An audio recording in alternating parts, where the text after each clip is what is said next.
Hey, Ed from Precision Gun Reviews here, and today we're taking a look at the Walther PPQ Subcompact.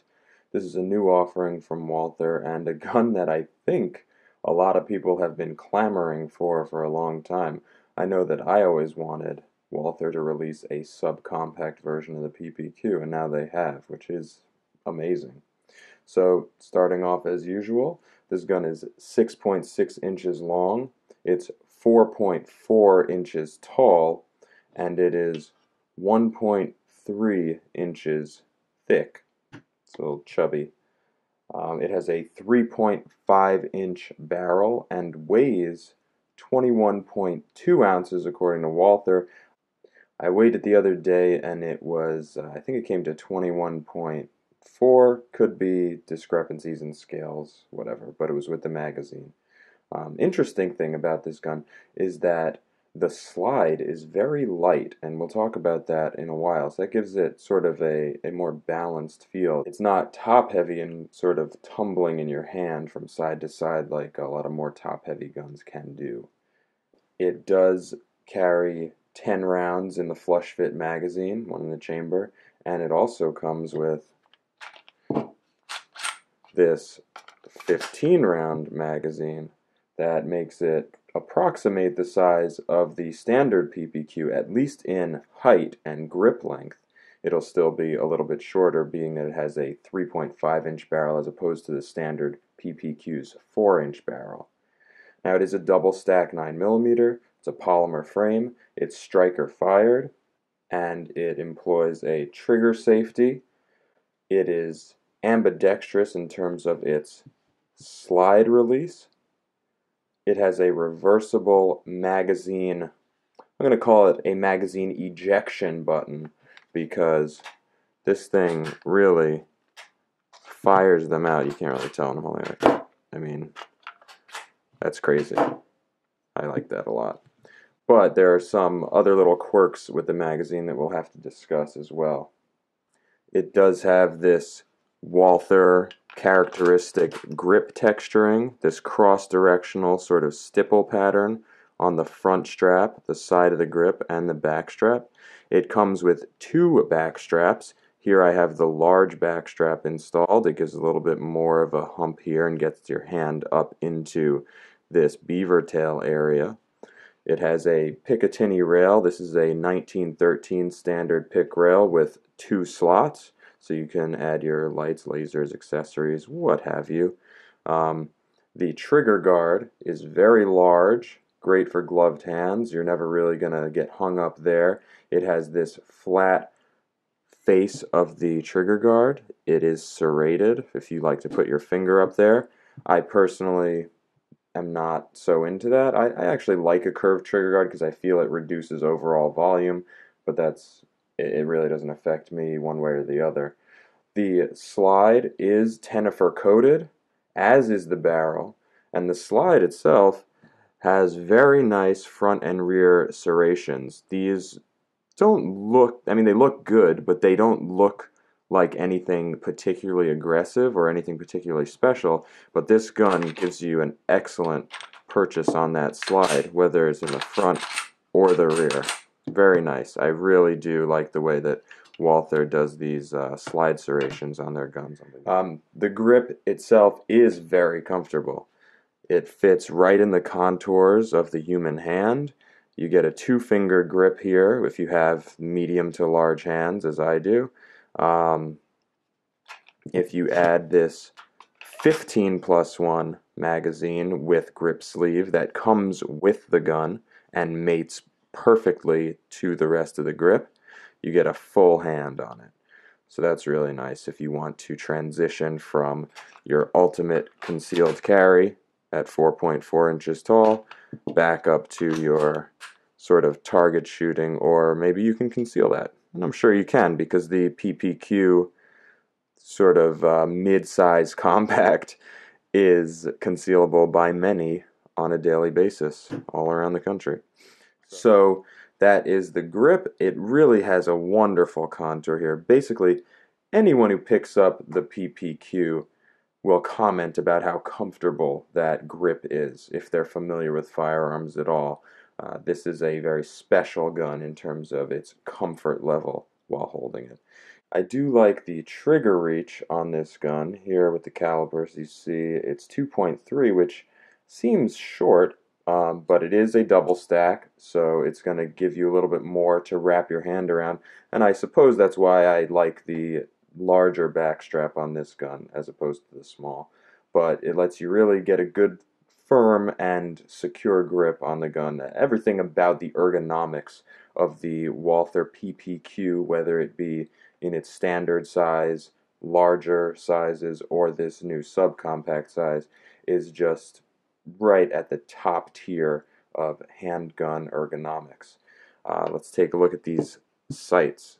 This is going to be a little out of focus because they're close to the camera, but they're 3-dot sights. They are polymer 3-dot sights, unfortunately polymer, and they are adjustable for windage, and that's nice to have.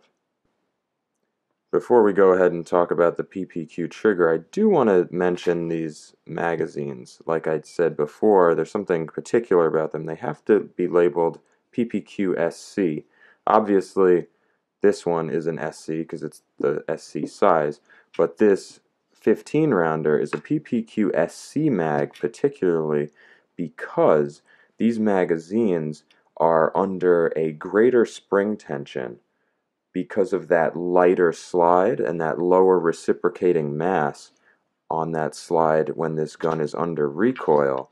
And since that is the case, that this slide is cycling faster, you need a stronger spring in those magazines to get those rounds up and into the chamber with enough speed to match the speed of each cycle of the slide. So that's something to be aware of. And we'll take a look at the inside of this slide and why that is the case in a minute. But first, the PPQ trigger. Now, I'm going to do this upside down, I think, because I'm on the wrong side of the camera, thanks to my lighting setup. So, we've got this take-up here, and there's some resistance here on this take-up. It's not 100% smooth, and it's not, like I like to say, empty in some of my gun reviews. That's just my term for a very, very light and non-resistant take-up. Sort of like a standard that I often think of is the Springfield XDM series, how they have that sort of long take-up and the trigger breaks at the rear of the trigger guard, but you don't feel the take-up at all. Here I am feeling some resistance on this take-up. However, when you get here, the trigger pull is very short and crisp, very little over travel. It's listed at a 5.6 pound trigger with a 0.4 inch travel, so about a ½ inch of travel. And then the reset they call a 0.1 inch reset, and it's right there. The reset is like nothing, and once you're at the wall, again, there's basically nowhere to travel from there to there. And over travel is minimal to zero. So a lot of people will really appreciate this trigger, and it's known as one of the best polymer-framed striker-fired triggers on the market for good reason. I don't think it is the best trigger on the market, but anyway, moving on from there, I just want to show you how easy this is to drop that slide. And even left-handed, my weak hand, very, very good. Very easy to drop that slide, one-handed, left or right. But that also means that if you are really up there on the gun, you might ride that and you might cause this slide to not lock back. And I've done that. I think I did that twice in all my testing. I try to remain conscious of it because you can push up. If you're conscious when you take a grip, you can always push up there on the bottom of that slide release, and it feels great. It doesn't cut or anything. It's a nice, very well designed, long, extended slide release, and I like that. It does make the gun a little bit chubbier, little bit wider here. Oh, while we're looking at the top of the slide, you'll notice, if you're familiar with the PPQ, this does not have the serrations running down the center of the slide, the top of the slide, but it does have a viewport right there in the chamber so you can see if a round is loaded. And I think the reason for that is because here, what are we missing? We don't have an external extractor. We'll take a look at that now as we open up the gun. This is a very simple takedown process, very Glock-like. We know this is unloaded. Pull the trigger, pull this back a little, drop these down, and pull it forward. Very simple. Taking a look inside, we have a very familiar, very simple mechanism. Pretty standard. Nothing really special about the internals there. We have some steel here and here and here and here. You can see that this is a very positive lockup there to hold the gun together. I like that. And looking over here at the top of the gun, this slide, and what comes in it, we have a dual captive recoil spring and guide rod, and it is a polymer guide rod. Then we have our barrel, Tenifer coated barrel, polygonal rifling, as you might be able to see. I can see it. And then the slide, this insert in here appears to be plastic.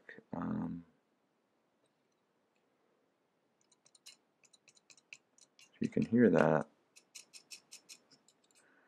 that does not sound like metal.